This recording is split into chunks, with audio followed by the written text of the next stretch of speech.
नमस्कार दोस्तों। आज हम बात करने जा रहे हैं एक ऐसी किताब के बारे में जिसने लाखों लोगों की जिंदगी बदल दी है। यह किताब है the power of your subconscious mind, जिसे लिखा है डॉ जोसेफ मर्फी ने। यह किताब हमें हमारे अवचेतन मन की ताकत के बारे में बताती है, जो हमारी सोच, हमारे विश्वास और हमारी आदतों को इस हद तक प्रभावित करता है कि वही हमारे जीवन का परिणाम बनता है। यह सिर्फ एक किताब नहीं है, बल्कि जीवन को देखने का एक नया नजरिया है। इस किताब में बताया गया है कि कैसे हमारा अवचेतन मन यानी सबकॉन्शियस माइंड हमारी सोच के अनुसार प्रतिक्रिया करता है। जब हम किसी बात पर पूरे विश्वास के साथ सोचते हैं, तो वह विचार धीरे धीरे हमारे अवचेतन में बैठ जाता है और फिर वह विचार एक दिन हकीकत बनकर सामने आता है। अवचेतन मन क्या है? हमारा मस्तिष्क दो हिस्सों में बंटा होता है, चेतन मन कॉन्शियस माइंड और अवचेतन मन सबकॉन्शियस माइंड।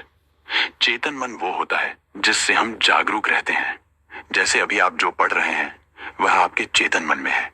लेकिन अवचेतन मन वह होता है जो हमारी आदतों, भावनाओं, विश्वासों और यादों का भंडार होता है।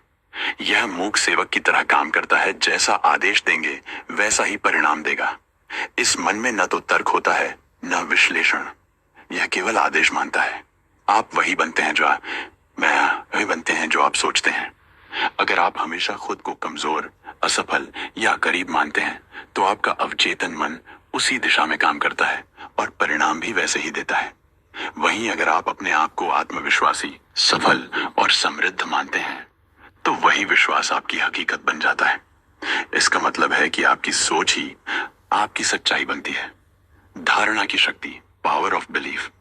इस किताब में एक उदाहरण है एक व्यक्ति का जो खुद को हर समय बीमार समझता था। वह हमेशा कहता था, मुझे लगता है मैं बीमार हूं। कुछ ही समय बाद वह सच में बीमार पड़ गया। यह इसलिए हुआ क्योंकि उसका अवचेतन मन उसकी बातों को सच मान बैठा और शरीर को वैसा ही आदेश देने लगा। इसके विपरीत एक व्यक्ति हमेशा कहता था, मैं एकदम स्वस्थ हूं, मजबूत हूं और मुझ में ऊर्जा भरी हुई है। भले ही उसके शरीर में कमजोरी थी, लेकिन कुछ ही महीनों में वह पूरी तरह ठीक हो गया। यह है धारणा की शक्ति। प्रार्थना और अवचेतन मन। डॉ मर्फी के अनुसार, जब हम सच्चे दिल से किसी चीज की कामना करते हैं और उसे पूरा होते हुए कल्पना करते हैं, तो अवचेतन मन उसे स्वीकार करता है और उस दिशा में काम शुरू कर देता है। प्रार्थना का सही तरीका यह नहीं कि हम रोएं, गिड़गिड़ाएं, बल्कि हमें विश्वास और कल्पना के साथ यह सोचना चाहिए कि वह चीज पहले से ही हमारे पास है। उदाहरण के लिए, अगर आप धन चाहते हैं, तो प्रार्थना करते समय ऐसा सोचें, मेरे पास भरपूर धन है, मैं समृद्ध हूं, पैसे की कोई कमी नहीं है।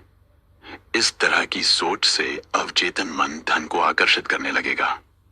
स्वास्थ्य और अवचेतन मन। हमारे शरीर की बीमारियों का संबंध भी हमारी सोच से होता है। अगर आप खुद को लगातार थका हुआ, बीमार या कमजोर मानते रहेंगे, तो आपकी बॉडी भी वैसा ही रिस्पॉन्ड करेगी। लेकिन अगर आप हर दिन यह दोहराएंगे, मैं स्वस्थ हूं, मेरा शरीर पूरी तरह ठीक है, तो यह विश्वास आपकी हकीकत बन जाएगा। रात में सोते समय की सोच सबसे शक्तिशाली होती है। किताब में बताया गया है कि जब हम सोने जाते हैं, तब हमारा चेतन मन धीरे धीरे निष्क्रिय हो जाता है और अवचेतन मन पूरी तरह सक्रिय हो जाता है।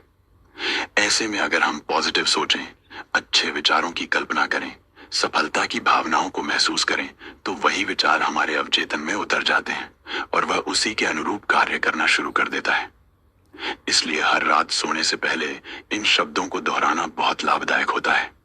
मैं शांत हूं, मुझे सब कुछ प्राप्त हो रहा है, मैं सफल हूं, मेरा मन शांत और स्थिर है, मेरा भविष्य उज्जवल है। धन प्राप्ति के लिए अवचेतन मन का उपयोग। डॉक्टर मर्फी बताते हैं कि अगर कोई व्यक्ति धन प्राप्त करना चाहता है, तो उसे पहले मानसिक रूप से खुद को समृद्ध अनुभव करना चाहिए। हर दिन सुबह उठते ही और रात सोने से पहले अपने आप से कहें, धन मेरे जीवन में आसानी से और लगातार आ रहा है, मैं समृद्ध हूं। इस तरह की पुष्टि, एफर्मेशन करने से आपका अवचेतन मन इसे सच मानने लगेगा और परिस्थितियां खुद ब खुद उस ओर बढ़ने लगेंगी। रिश्तों में सुधार कैसे लाएं? यदि आपके संबंधों में तनाव है या प्रेम की कमी है, तो सबसे पहले आपको अपने मन से उस व्यक्ति के लिए द्वेष निकालना होगा। जब आप अपने मन में उसके लिए प्रेम, क्षमा और सद्भाव की भावना रखते हैं, तो आपके अवचेतन मन की तरंगें उस व्यक्ति तक पहुंचती हैं और धीरे धीरे वह भी वैसे ही प्रतिक्रिया देने लगता है। अवचेतन मन में डर न भरें। डर, संदेह और नकारात्मक सोचें अवचेतन मन को नुकसान पहुंचाती हैं। ये विचार शरीर को बीमार, जीवन को निराशाजनक और संबंधों को विषैला बना देते हैं। इसलिए हमेशा सकारात्मक सोचें, विश्वास रखें और खुद को सफल, खुश और शांत अनुभव करें। विजुअलाइजेशन यानी कल्पना की शक्ति।